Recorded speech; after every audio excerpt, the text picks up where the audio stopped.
Üstad, buyurun. Çanakkale Savaşı'nı hiç araştırdınız mı? Hayır abi. Hayır. Okuyor musun? Evet, abi. Nerede? Yani sınava hazırlanıyorum. Sınava hazırlanıyorsun. Evet. Liseyi bitirdin. Ha, çok güzel. Hangi liseyi bitirdin? Melik Gazi Lisesi. Melik Gazi Süper Liseyi bitirdin. Yok hayır normal. Ha, normal. Tamam. Peki Çanakkale Savaşı'nı biz Japonlara karşı mı yaptık, Ruslara karşı mı? Peki o savaşta Yunanlıları denize dökmüştük, onu biliyor musun? Biliyorum abi. Peki o zaman Türkiye Cumhuriyeti'nin başbakanı kimdi? Bilmiyorum. Peki, teşekkür ediyorum. Arkadaşlar, 18 Mart'ı soracağım. 18 Mart Çanakkale Savaşı'nın 90. yıl dönümü. Biliyorsunuz. Biz bu savaşı Ruslara karşı mı yaptık, Japonlara karşı mı? Japonlara karşı. Gözlerin ne kadar güzel ya, lens mi? Evet. Vallahi. Fark ettin mi Zafer'im? Çek şu gözleri. Hanımefendi, size de soracağım. Ha, onu kaçırdık. Peki Ruslara karşı yaptık.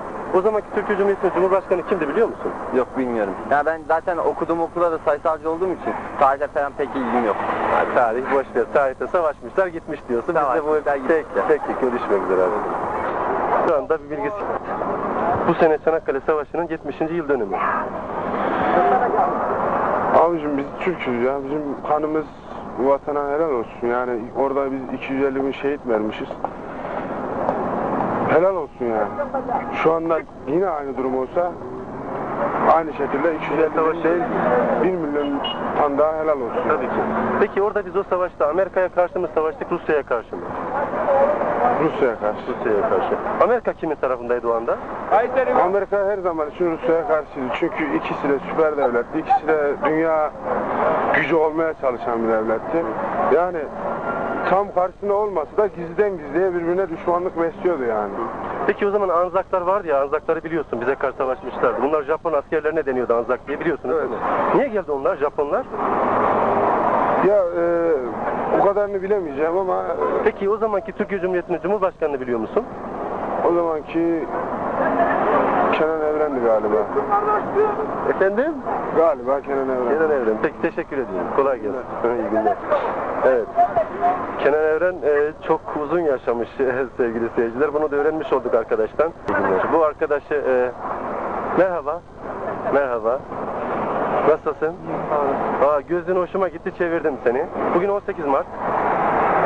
Ne ifade ediyor bu? Şimdi tesadüfen böyle giyindim yani. Tesadüfen böyle giyindin. He, böyle giyindim yani tesadüfen. Tamam, güzel, biz de tesadüfen sizi yakaladık.